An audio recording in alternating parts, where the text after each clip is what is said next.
wabarakatuh. Oke, selamat pagi anak-anak. Kaifa halukum? Allahu Akbar. Ulangi sekali lagi. Kaifa halukum?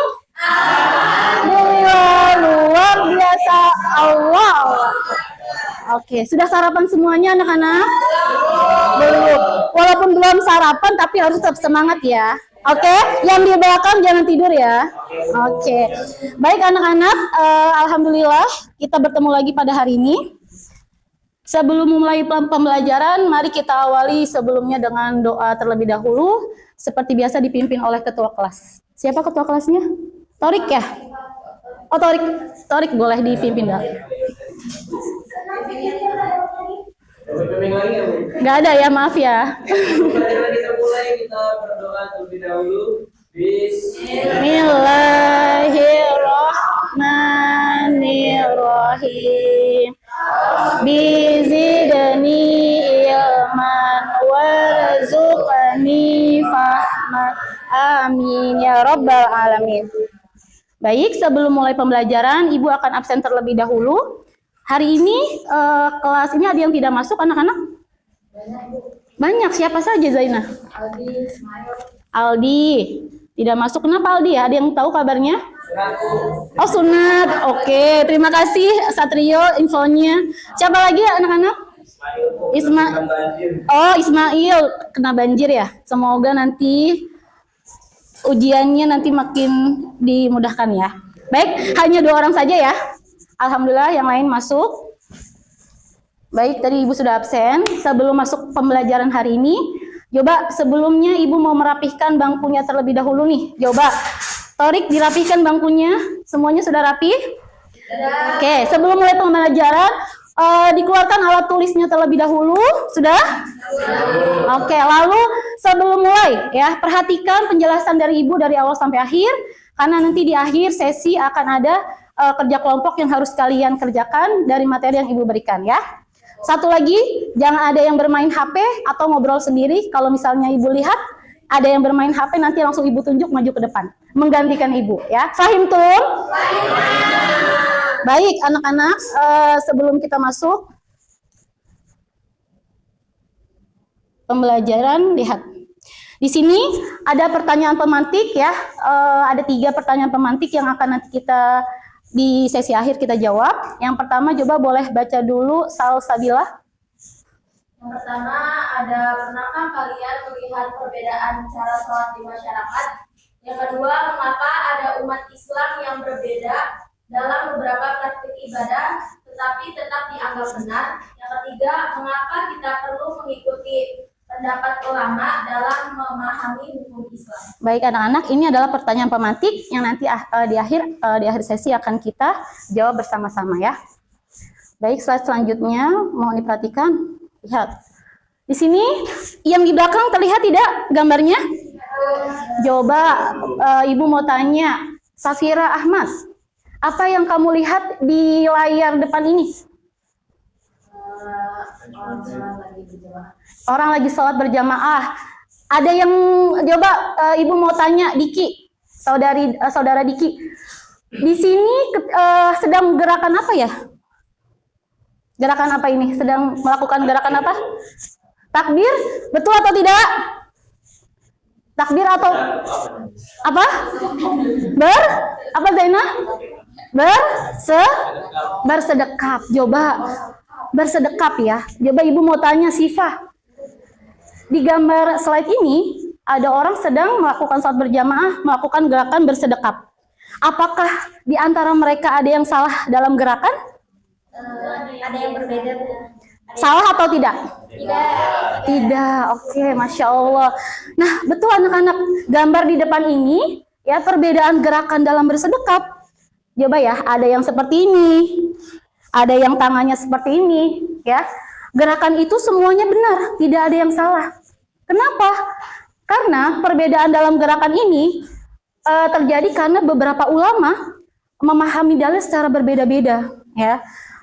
Ini bukan berarti salah, namun ada keragaman dalam cabang furu'iyah fikih ya, yang mana perbedaan-perbedaan ini masuk ke dalam mazhab yang kita lakukan dalam kehidupan sehari-hari ya. Maka ini kita anggap benar semua karena mereka sudah ada tuntunannya masing-masing ya. Nah, di sini sebelum masuk ke pembelajaran, Ibu akan menjelaskan apa sih tujuan pembelajaran kita hari ini ya. Yang pertama, coba silahkan Mufidah baca yang pertama. Menjelaskan pengertian mazhab dengan benar. Oke, menjelaskan pengertian mazhab dengan benar. Yang kedua, Habibah boleh dibaca dengan suara lantang. Yang kedua, menjelaskan pentingnya bermadhab dalam memahami hukum Islam. Baik, bagus. Yang ketiga, Ridho. Menyebutkan 4 imam madhab serta madhab yang didirikannya dengan 4. Baik, bagus. Yang keempat, Fahira. Yang keempat, menunjukkan sikap menghargai perbedaan pendapat. Menghargai perbedaan pendapat dalam masalah fikih. Baik, Masya Allah. Terima kasih anak-anak. Baik anak-anak, hari ini kita akan belajar tujuan pembelajarannya pengertian tentang mazhab, mengapa kita harus bermazhab. Karena dalam kehidupan sehari-hari, khususnya dalam cabang furu'iyah ibadah, ya, itu ada di dalam Islam cabang-cabang pendapat-pendapat ulama yang biasanya kita ikuti, walaupun kadang kita berbeda satu dengan yang lainnya. Dengan kita mengetahui 4 imam mazhab, kita akan tahu, kita tidak akan mudah menjelekkan atau menganggap orang lain salah, ya. Nah, dengan kita mempelajari 4 imam mazhab ini akan menunjukkan kita menghargai perbedaan dalam pandangan-pandangan khususnya dalam furu'iyah ibadah fikih. Nah, kita langsung masuk ke sini. Pengertian mazhab ya. Sudah terlihat di sini? Mazhab, coba Ibu mau Adinda. Adinda boleh baca dengan suara lantang. Mazhab secara bahasa berarti jalan, pendapat atau pandangan. Secara istilah, mazhab memiliki 2 pengertian, yaitu sebagai fatwa atau pendapat seorang imam mujtahid mengenai hukum suatu peristiwa berdasarkan Al-Quran dan hadisnya, serta sebagai metode atau cara berpikir yang digunakan imam mujtahid dalam menetapkan hukum tersebut. Masya Allah, terima kasih Adinda.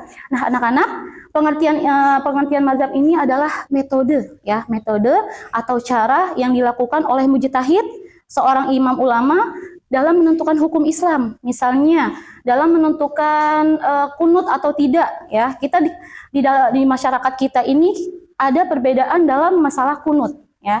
Ada yang memakai kunut, misalnya kita memakai kunut, yang satunya tidak memakai kunut. Nah, ini adalah cara metode yang digunakan para ulama untuk berijtihad menentukan suatu hukum Islam dengan cara yang berbeda-beda. Makanya ketika ada ulama yang lain dengan ulama yang satu berbeda karena mereka ketika mengambil dalil mereka berbeda-beda, memahami Al-Quran, Sunnah dan yang lainnya dengan cara yang berbeda. Tapi selama masih dalam ajaran syariat Islam, tidak keluar dari koridor syariah, Al-Quran, Sunnah, ijma, qiyas, maka itu tidak mengapa, ya. Yang penting jangan berbeda di tauhid, ya. Lanjut, pentingnya bermazhab, ya. Coba Ibu mau Satrio baca yang kencang, Satrio.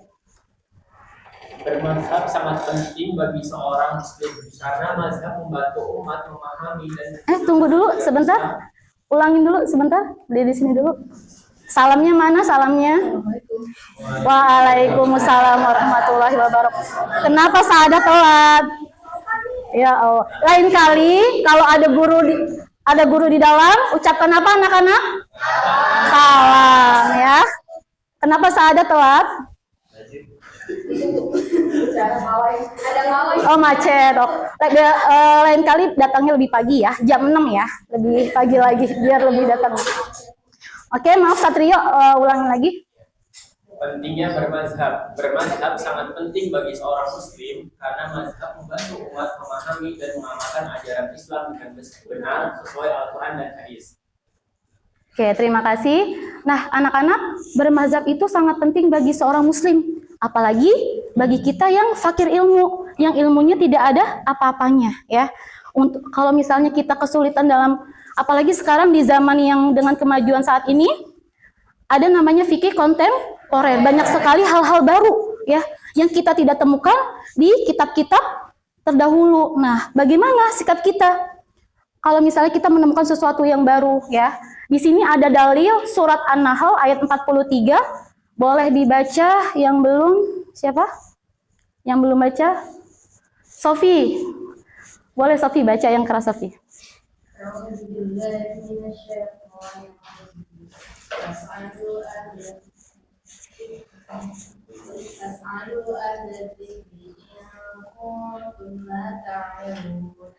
Maka bertanyalah kepada orang-orang yang mempunyai pengetahuan jika kamu tidak mengetahui. Surat An-Nahl ayat 40. Oke, Masya Allah, terima kasih Sofi. Nah, anak-anak, ketika kita menemukan suatu hal yang baru, kita tidak mengetahui itu, kita datangi ya para guru kita, alim ulama yang lebih mengetahui, mendalami ilmu Al-Quran, hadis, dan lain sebagainya, bahasa Arab dan lain sebagainya. Kenapa? Karena ketika kita tidak bertanya untuk sesuatu yang kita tidak tahu, maka ketika kita mengamalkan akan tidak ada landasannya. Makanya ketika kita tidak tahu, fas'alu ahla zikri in kuntum la ta'lamun. Tanya, datangi alim ulama ya. Biar apa? Biar kita bertanya pada ahlinya, biar kita tidak tersesat, biar kita tidak mengamalkan sesuatu yang tidak ada landasannya ya. Sampai sini paham tuh? Oke, lanjut. Nah, di sini Ibu akan menjelaskan bahwa di dalam Islam itu ada 4 imam mazhab yang biasanya kita ikuti ya. Yang pertama, Imam Hanafi. Coba tolong baca Zainah. Imam Hanafi. Imam Hanafi adalah Nu'man bin Sabit Al-Kufi, dikenal dengan panggilan Imam Abu Hanifah. Dilahirkan tahun 80 Hijriah dan 99 Masehi. Wafat pada tahun 150 Hijriah.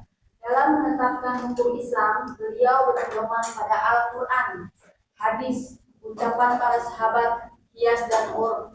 Beliau wafat di dalam penjara di Baghdad karena menegakkan kebenaran. Masya Allah, terima kasih saudari Zainah. Tadi siapa yang baru datang ya? Ismail sama siapa di belakang? Coba berdiri terlebih dahulu. Kenapa ini telat ya? Sudah jam berapa ini? Coba jam berapa anak-anak sekarang? 10, sudah telat 1 jam ya.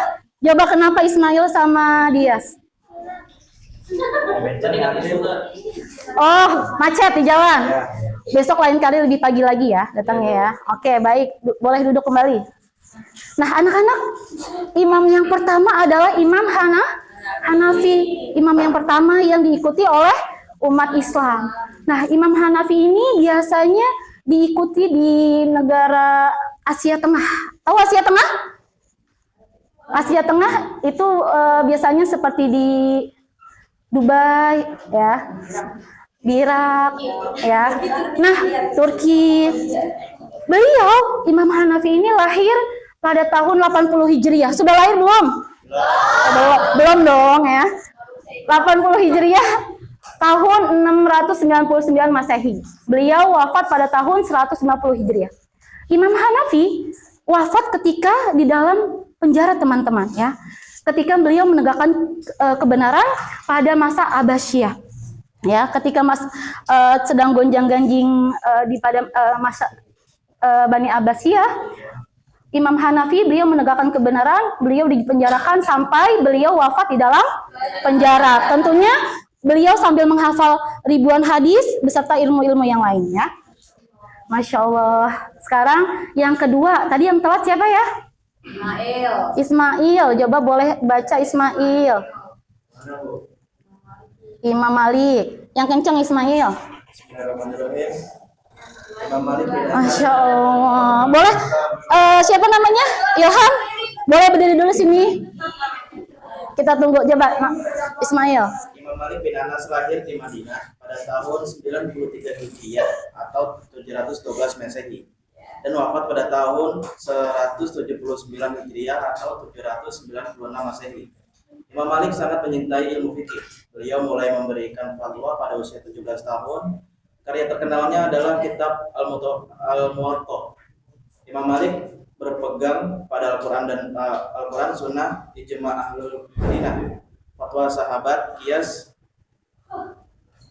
istihsan, maslahat mursalah, saat azariyah, Zorai. istihsab, dan syar'u man qoblana. Oke, terima kasih Ismail. Oke, ada lagi yang satu yang telat ini. Siapa namanya?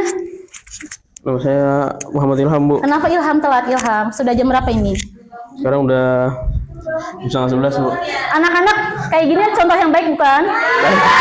Udah, jangan ditiru ya. Besok ibu tidak mau melihat seperti ini lagi. Iya. Besok datang lebih pagi lagi ya. Iya, Bu. Saya datang Oke. besok. Sebagai gantinya nanti kamu baca materi setelah ini ya. Iya. Boleh duduk kembali. Oke, anak-anak, Imam Malik adalah imam yang sangat mencintai ilmu fikih ya. Pendapat beliau ini biasanya sangat berbeda di antara imam-imam lain. Beliau seperti misalnya ketika sudah wudhu suami istri ya. Kalau misalnya Syafi'i batal atau tidak?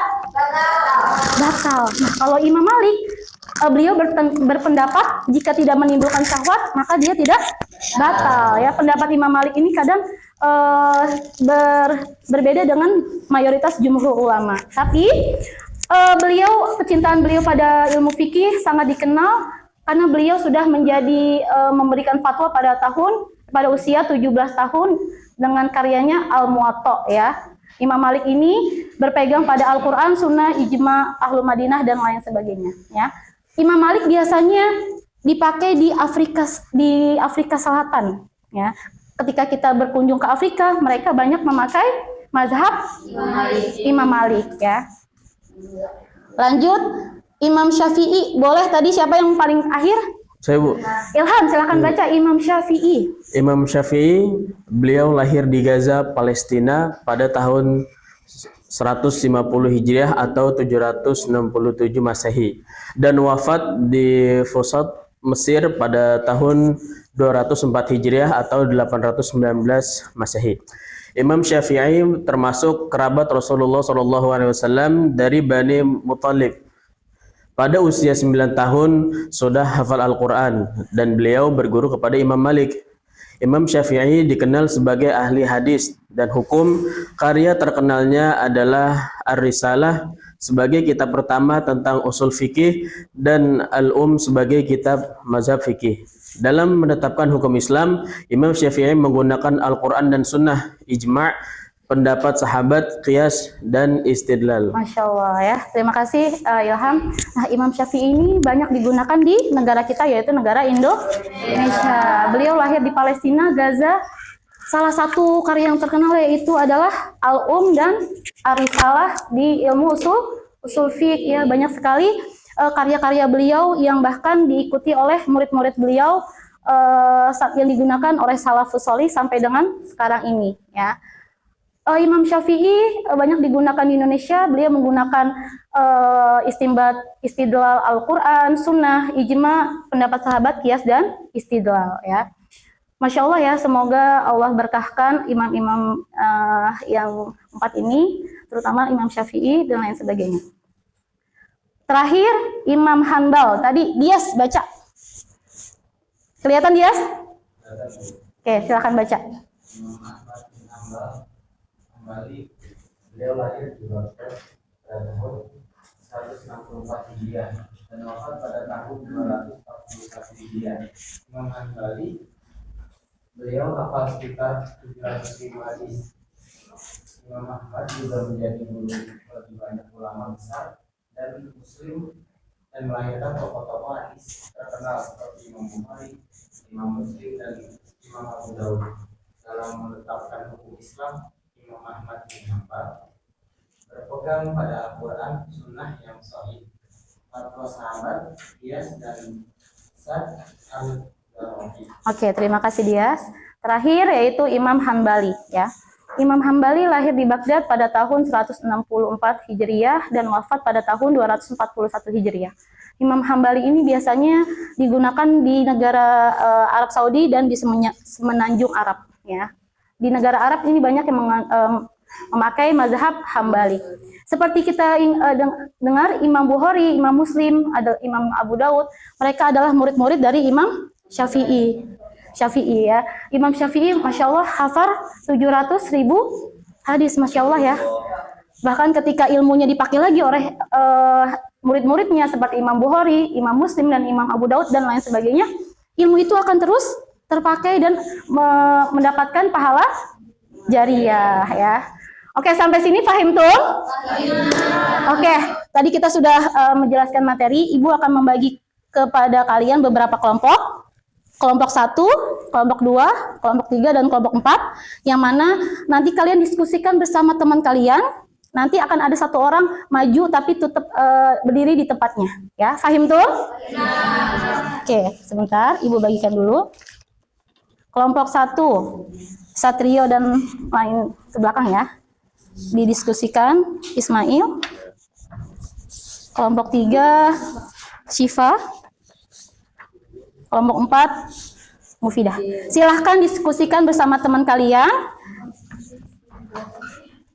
Nanti ibu akan panggil ya. Yuk silahkan diskusikan 1 menit ya. Ayo silahkan didiskusikan. Nanti ya, bembengnya tidak ada hari ini ya. Oke. Ibu akan tunjuk 1 kelompok ya untuk perwakilan ya, yang akan membacakan hasil diskusi kelompok dari kalian. Coba silahkan kelompoknya Ismail boleh, kelompok 2 boleh dibacakan hasil kelompok diskusi dari kelompok 2. Jadi mazhab adalah metode atau cara yang digunakan para ulama mujtahid dalam memahami dan menetapkan hukum Islam berdasarkan Al-Quran dan hadis. Umat Islam perlu bermazhab karena tidak semua orang mampu memahami dalil secara langsung. Bermazhab membantu umat menjalankan ajaran Islam dengan benar serta menghargai perbedaan pendapat dalam fikih. Oke, Masya Allah. Benar, anak-anak? Oke, betul. Kenapa kita perlu bermazhab? Karena kita sebagai orang yang fakir ilmu, kita harus mengikuti para ulama dalam menentukan pendapat-pendapat ya. Oke, baik. Kesimpulannya, coba kesimpulannya Ibu akan membacakan. Jadi sebelum kita akhiri, Ibu akan membacakan mazhab adalah metode atau cara seorang mujtahid dalam menentukan suatu hukum ya. Kita dalam menjalankan ajaran syariat Islam ini harus bermazhab. Kenapa? Agar kita tidak salah dalam menentukan suatu hukum. Ada landasan-landasannya sesuai syariat ya. Kita sudah mengetahui ada imam 4 mazhab. Siapa aja anak-anak? Sebutin. Hanafi, apa lagi?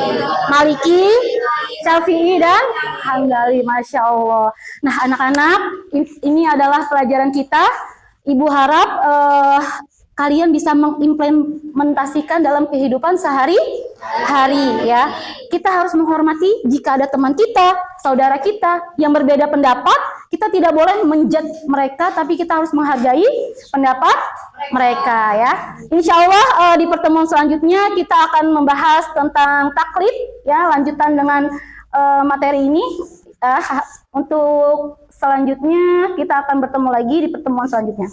Oke, karena tadi kita sudah buka dengan basmalah, mari sama-sama kita akhiri dengan hamdalah.